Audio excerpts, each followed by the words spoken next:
গেল বছর বাজারে পেঁয়াজের ভালো দাম পাওয়ায় চলতি মৌসুমে কুষ্টিয়ায় পেঁয়াজ চাষে আগ্রহ বেড়েছে কৃষকদের। মাঠে মাঠে পড়েছে পেঁয়াজের চারা রোপণের ধুম। তবে মৌসুমের শুরুতেই চাহিদা মতো সার পাচ্ছেন না কৃষকরা। যেটুকু পাচ্ছেন তাও কিনতে হচ্ছে বাড়তি দামে। ডিএপি ও এমওপি সারও মিলছে না সরকার নির্ধারিত মূল্যে। এতে চরম বিপাকে পড়েছে জেলার পেঁয়াজ চাষিরা।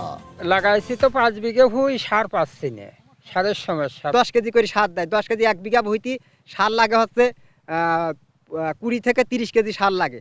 সার পাচ্ছি না। সার আমাদের এখানে ডিলার আসছে, সার আনতে গেছি, 3 দিন ফেরত পাওয়া পরে গতকাল সার পাইছি। কৃষকদের অভিযোগ, ডিলাররা সিন্ডিকেটের মাধ্যমে সারের কৃত্রিম সংকট তৈরি করে বাড়তি দামে বিক্রি করছে সার। ডিলাররা সার কিনে ধরে রাখছে, অথচ সার বাজারে ছাড়ছে না। এই সিন্ডিকেট ভাঙা দরকার এবং যাতে এই চাষি ন্যায্য মূল্য সারটা ভালোভাবে পায়। তবে অভিযোগ অস্বীকার করে ডিলাররা বলছেন, সারের কোনো সংকট নেই বাজারে। সরকার নির্ধারিত মূল্যেই সার বিক্রি করছেন তারা। আমাকে যত প্রলোভনী তুমি দেখাও, আমি ন্যায্য মূল্যের বাইরে সার কাউকে দিতে পারবো না। আর সার ডিলারদের সাথে সুর মিলিয়ে কৃষি সম্প্রসারণ অধিদপ্তরের কর্মকর্তারাও বলছেন একই কথা। সংকটের কারণ হিসেবে দায় চাপাচ্ছেন কৃষকদের ঘাড়ে।